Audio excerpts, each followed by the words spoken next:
The earth trembled beneath Private William Thompson's boots as German artillery shells screamed overhead, their wailing crescendo shattering the pre-dawn silence of May 28, 1918. He pressed his face deeper into the muddy parapet of the trench, tasting the metallic tang of fear and wet clay on his lips. Somewhere in the darkness ahead lay Cantigny, a small French village that had become the focal point of America's first major independent assault. In the Great War, Thompson belonged to the 28th Infantry Regiment of the 1st Division, men who had crossed an ocean to fight in a war that many back home still considered foreign folly. But here, 70 miles north of Paris, with German machine guns chattering like angry wasps and the acrid smell of credite burning their nostrils, the war felt anything but distant.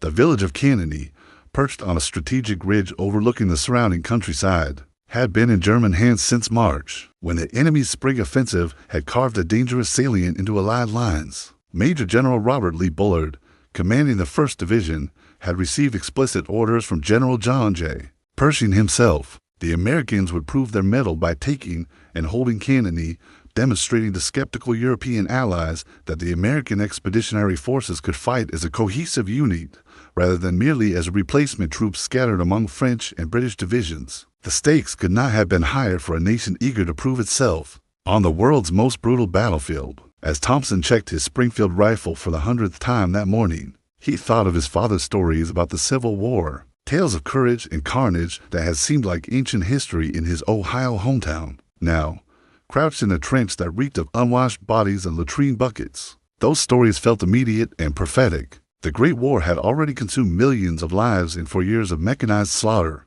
and today, American boys would add their blood to European soil. The preparatory bombardment had been thundering for hours, French artillery pieces hammering German positions with methodical precision. Colonel Hanson Ely, commanding the 28th Infantry, had coordinated the assault with meticulous care, studying aerial photographs and interrogating prisoners to map every German strong point.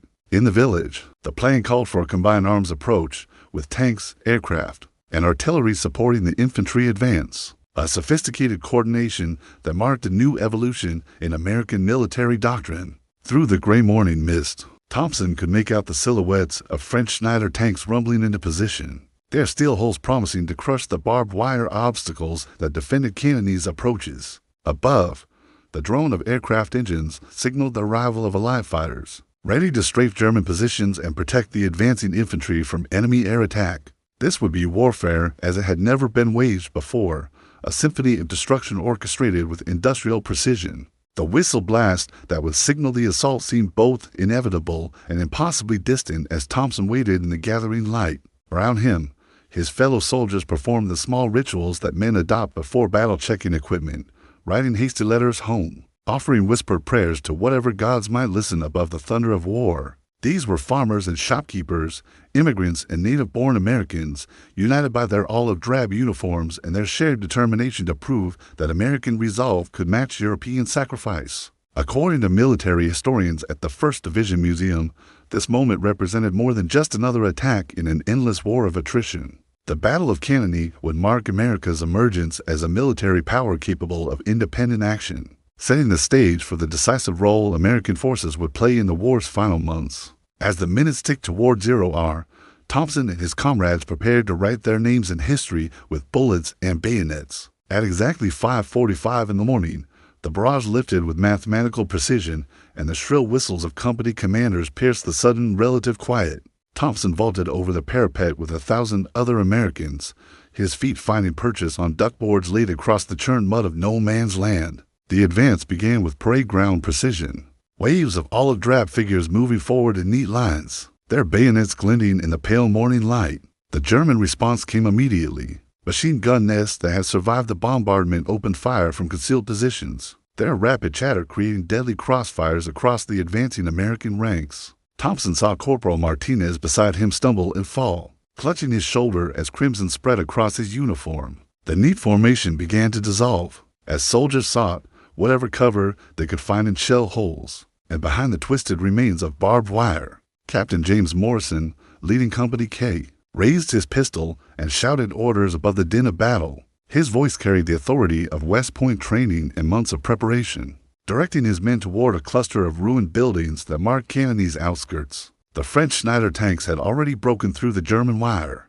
their machine guns spraying the enemy positions, while their steel bulk provided mobile cover for the advancing infantry. Thompson found himself running alongside Private O'Brien, a Boston Irishman whose humor had sustained the company through long months of training. Now O'Brien's face was grim with concentration as he worked his bolt action rifle, firing at muzzle flashes and gray uniformed figures darting between the rubble. The careful rehearsals and map studies of the previous weeks condensed into split-second decisions and desperate scrambles for survival. The village itself presented a maze of destruction. German engineers had fortified every building, creating strong points connected by communication trenches and protected by carefully positioned machine gun nests. As the Americans fought their way from house to house, they encountered resistance that was both fierce and methodical. The enemy had learned hard lessons in 4 years of warfare, and they applied that knowledge with deadly efficiency. Sergeant Murphy, a career soldier who had served on the Mexican border, led his squad through a breach in a stone wall,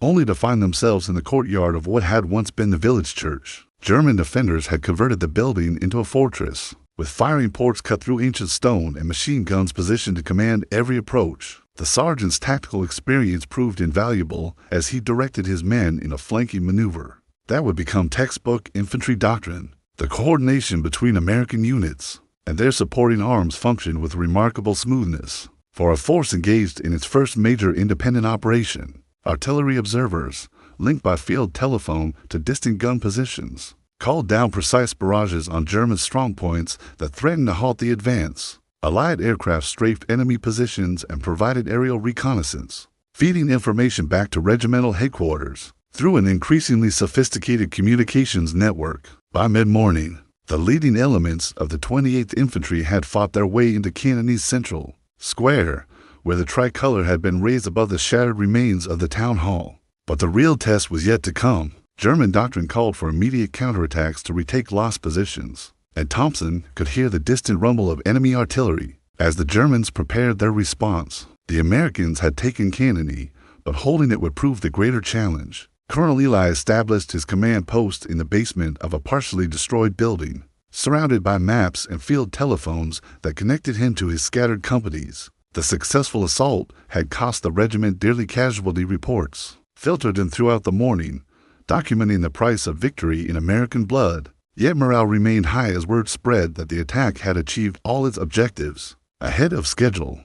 The German counterattack came with the fury of a summer thunderstorm, announced by the distinctive whistle of incoming artillery shells that sent Thompson diving into a hastily dug foxhole beside the village fountain. The enemy had masked their guns during the morning lull, and now they unleashed a concentrated barrage designed to pulverize the American positions. Before the infantry assault, the bombardment transformed Cantigny's rubble-strewn streets into a hellscape of flying stone and twisted metal.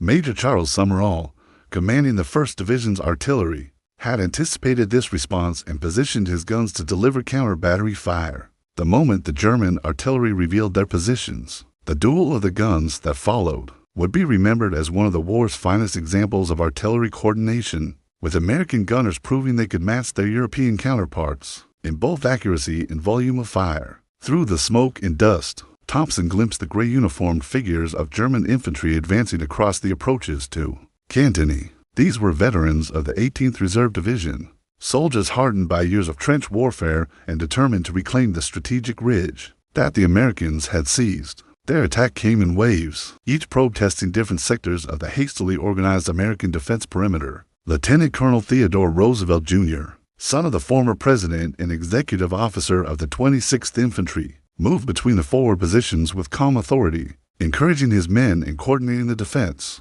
His presence provided a psychological boost to soldiers who were experiencing their first taste of sustained combat. His Harvard education and family name carrying weight even in the democracy of the trenches. The machine gun section commanded by Sergeant Johnson, positioned in the ruins of the village baker's shop, became a focal point of the German assault. The enemy had identified the position as key to breaking the American line. A wave after wave of gray-clad infantry charged across the open ground toward the chattering Browning guns. Johnson's men worked with mechanical efficiency, feeding ammunition belts and adjusting their fire to meet each new threat. Private O'Brien, fighting alongside Thompson in a shell crater that had become an impromptu strongpoint, displayed the marksmanship skills honed during months of training. His Springfield rifle barked repeatedly as he engaged German soldiers attempting to infiltrate.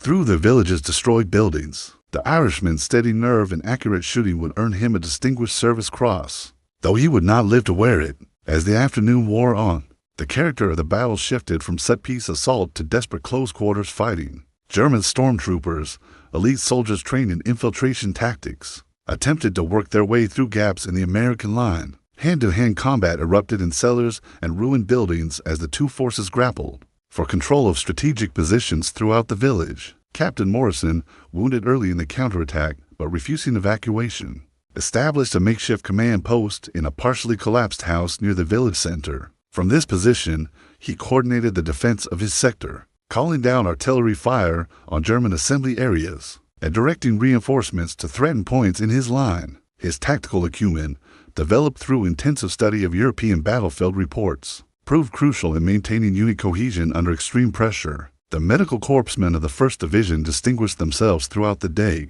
moving through the battle zone to collect wounded from both sides. Hospital Corpsman First Class Thompson, no relation to Private Thompson, established an aid station in the village school's basement, where he worked tirelessly to stabilize casualties before they could be evacuated to rear area hospitals. His dedication to saving lives regardless of nationality embodied the humanitarian ideals that America claimed to represent in the conflict. By evening, the German attacks had been repulsed at every point, but the cost had been severe for both sides. The village square was littered with the debris of war-broken equipment, spent shell casings, and the personal effects of soldiers who would never see home again. Yet the Americans held their positions, and word of their success began to spread throughout the Allied armies, providing a much-needed morale boost during one of the war's darkest periods. Dawn of May 29th brought no respite for the exhausted defenders of Cantigny. Thompson had spent the night in a shell hole that served as both foxhole and grave for a German soldier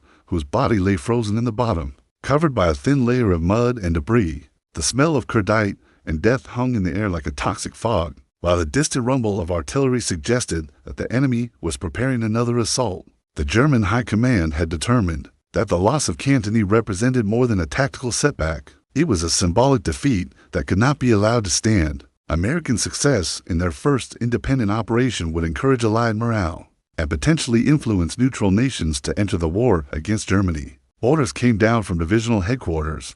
Cantigny must be retaken at any cost. Colonel Ely had used the overnight lull to consolidate his positions and redistribute ammunition among his companies. The regimental supply trains, working under cover of darkness, had managed to bring forward fresh supplies of rifle cartridges, grenades, and medical supplies despite German interdiction fire. The logistics effort, coordinated by Captain William Smith of the Regimental Quartermaster Section, demonstrated the organizational capabilities that would prove crucial to American military success. The second day's fighting began with a German artillery bombardment that exceeded the previous day's intensity. Enemy spotters, concealed in the woods beyond Cantigny, directed fire with deadly accuracy onto American positions that had been identified during the night. Thompson pressed himself against the bottom of his hole as shells burst overhead, their fragments whining through the air like angry hornets. Sergeant Murphy had survived the night despite a shrapnel wound to his leg that left him limping, but still functional. His squad had been reduced to half strength, but the survivors fought with the grim determination of men who had already proven themselves in battle. The veteran non-commissioned officer moved between his men, offering encouragement and tactical guidance based on his growing understanding of German assault tactics. The enemy attack, when it came, displayed a sophistication that surprised many American officers. German commanders had analyzed the previous day's failure and adjusted their tactics accordingly, using smoke screens to mask their approach and concentrating their assault on what they perceived as weak points in the American line. The attack came from multiple directions simultaneously, designed to prevent the Americans from shifting reserves to threatened sectors, a weapon that the Americans had heard about, but never encountered in combat. The terrifying streams of liquid fire forced his crews to abandon their positions temporarily, creating gaps in the defensive line that the enemy attempted to exploit.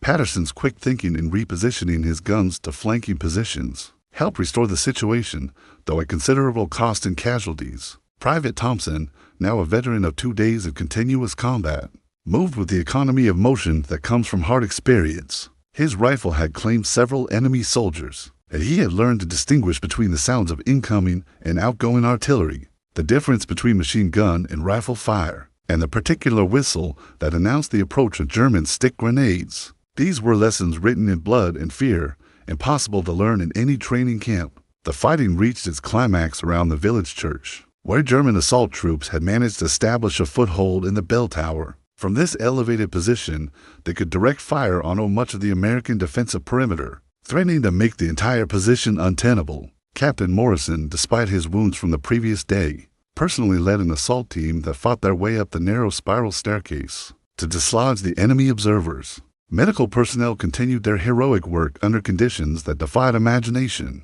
The regimental surgeon, Major William Davis, had established an advanced aid station in the village's wine cellar, where he performed surgery by candlelight while shells burst overhead. His staff worked with salvaged equipment and improvised supplies, demonstrating the resourcefulness that would become a hallmark of American medical units throughout the war. As the day wore on, German attacks grew less coordinated and more desperate. The enemy had committed significant reserves to retaking Cantigny, and their failure to dislodge the Americans was beginning to affect morale throughout their sector. Allied intelligence reports, intercepted by French cryptographers, indicated growing concern among German commanders about American fighting capabilities. The third day of the Battle of Cantigny dawned with an eerie quiet that made Thompson more nervous than the constant bombardment of the previous 48 hours. He had learned to sleep in 5-minute increments, his body automatically waking at the slightest change in the sound of distant artillery or the movement of equipment behind the lines. The silence suggested that something significant was about to happen.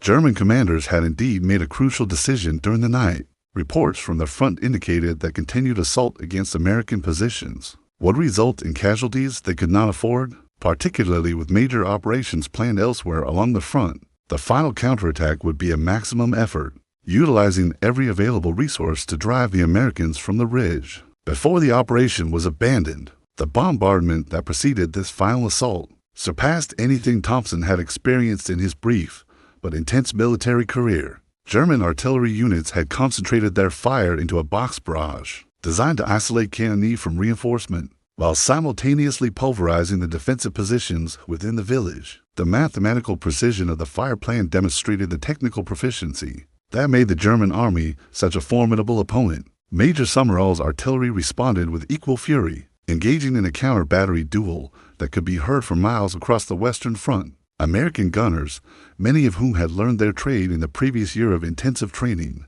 proved capable of matching their German counterparts in both accuracy and rate of fire. The artillery exchange became a test of industrial capacity as much as military skill, with victory going to the side that could maintain the highest volume of fire. When the German infantry finally emerged from their assembly trenches, they came with the desperate courage of men who knew this was their last opportunity. These were elite stormtroopers of the 18th Reserve Division, veterans who had participated in the successful spring offensive and who possessed tactical skills honed by years of warfare. Their assault combined traditional infantry tactics with innovative infiltration techniques that had proven successful elsewhere along the front. Thompson found himself face to face with the enemy when a German patrol worked its way through a gap in the American line and emerged in his sector of the village.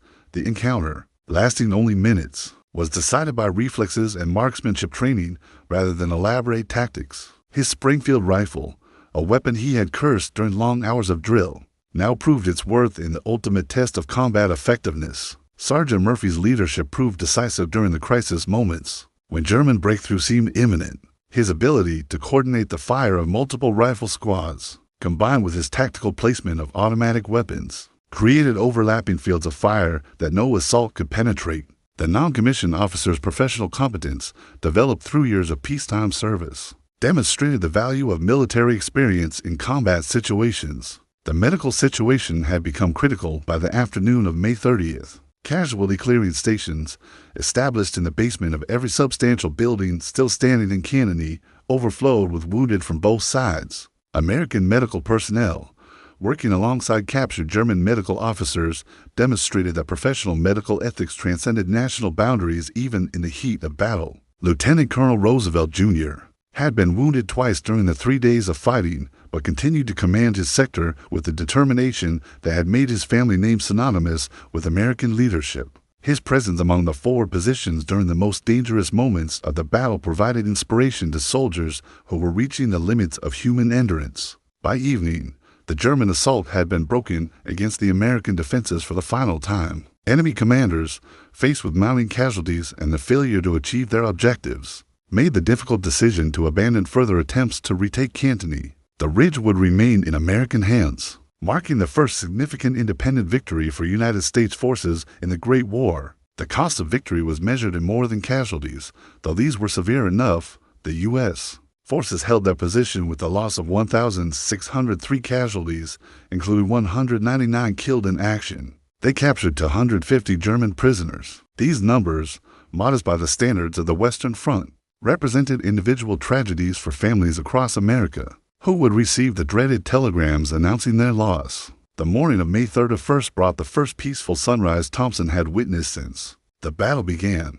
The German artillery had fallen silent during the night, and reconnaissance patrols reported enemy withdrawal from positions facing Cantigny. The Americans had not only taken their objective, but held it against determined counterattacks, proving their worth as independent combatants in the world's most destructive war. General Pershing arrived at Cantigny on June 1st. Accompanied by a staff that included correspondents from major American newspapers. The commander of the American Expeditionary Forces moved through the shattered village with the bearing of a man who understood the historical significance of what had been accomplished. His inspection of the battlefield and meetings with unique commanders would influence American military doctrine for years to come. The international press coverage of Cantigny exceeded anything the Americans had previously received.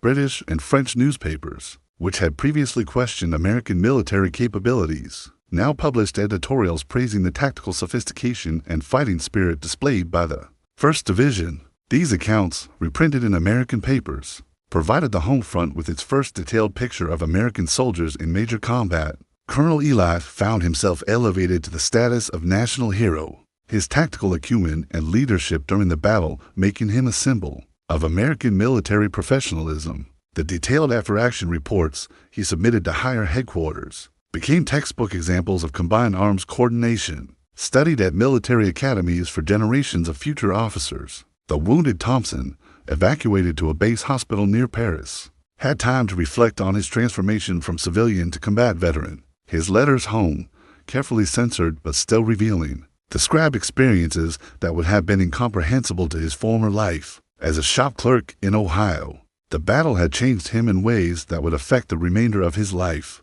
creating memories that would surface in quiet moments for decades to come. The strategic implications of Cantigny extended far beyond the tactical situation on the Western Front. German High Command reports, intercepted by Allied intelligence services, indicated growing concern about American military capabilities and the potential impact of increasing American troop strength. The psychological effect of the victory proved as important as its immediate military consequences. The village itself bore the scars of battle in every building and street. Reconstruction efforts, undertaken by French authorities with American assistance, would take years to complete. The cemetery established for American dead became a pilgrimage site for families who could afford the transatlantic journey to visit their sons' graves.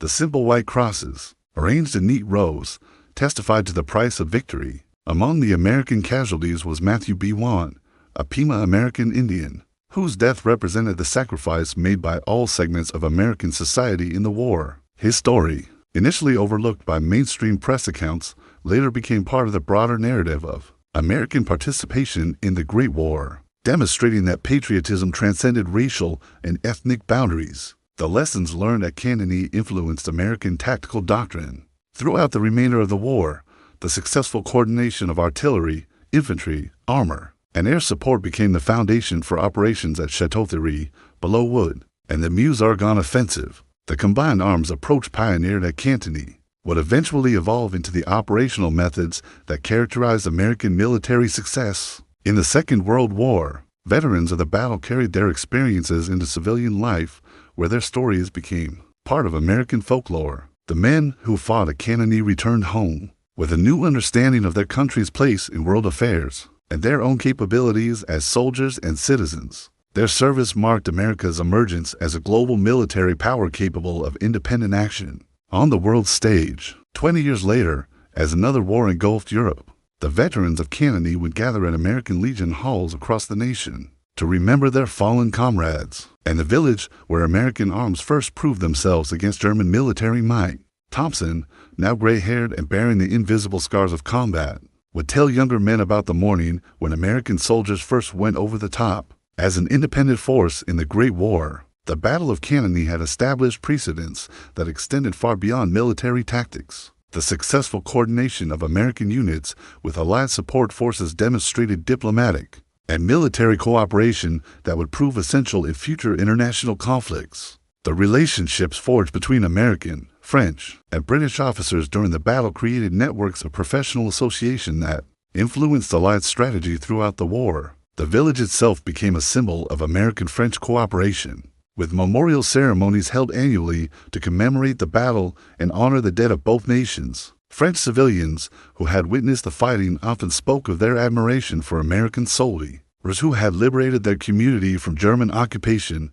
These testimonials, recorded by historians in later years, provided personal perspectives on the battle's significance. The tactical innovations pioneered at Cantigny influenced military doctrine. Throughout the interwar period, the combined arms approach, refined through hard experience in the village's streets, became standard operating procedure for American forces. Military academies used the battle as a case study in small unit tactics and the coordination of supporting arms, ensuring that future officers understood the lessons purchased with blood. The strategic impact of Cantigny resonated throughout the German High Command, contributing to a growing awareness that American entry into the war had fundamentally altered the balance of forces. On the Western Front, intelligence reports from German sources, declassified decades later, revealed the extent to which the battle had influenced enemy planning and resource allocation decisions for the men who fought there. Cantigny remained a defining experience that shaped their understanding of duty, sacrifice, and national service. The bonds forged in combat created lifelong friendships that transcended regional, ethnic, and class differences. Veterans organizations, formed after the war, provided networks of mutual support that helped ease the transition from military to civilian life. The medical innovations developed during the battle, particularly in the treatment of gas casualties and traumatic wounds, contributed to advances in military medicine that saved lives in subsequent conflicts.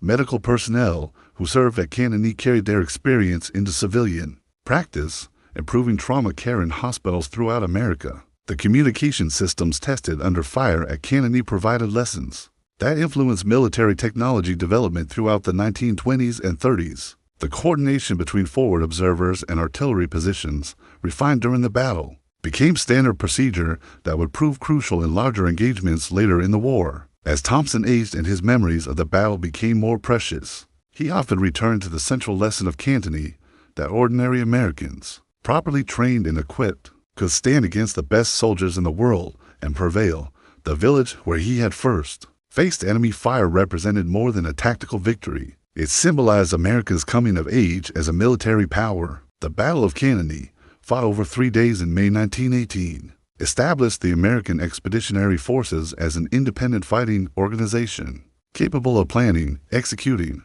and sustaining major military operations.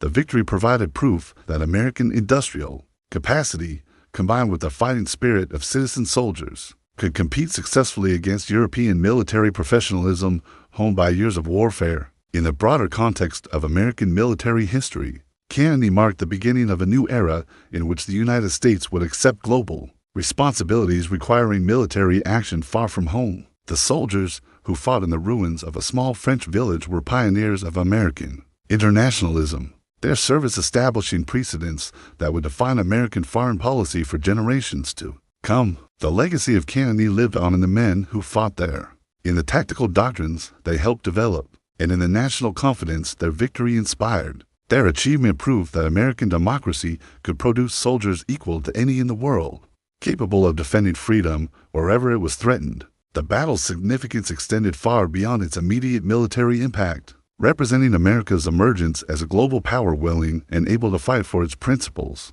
on foreign soil.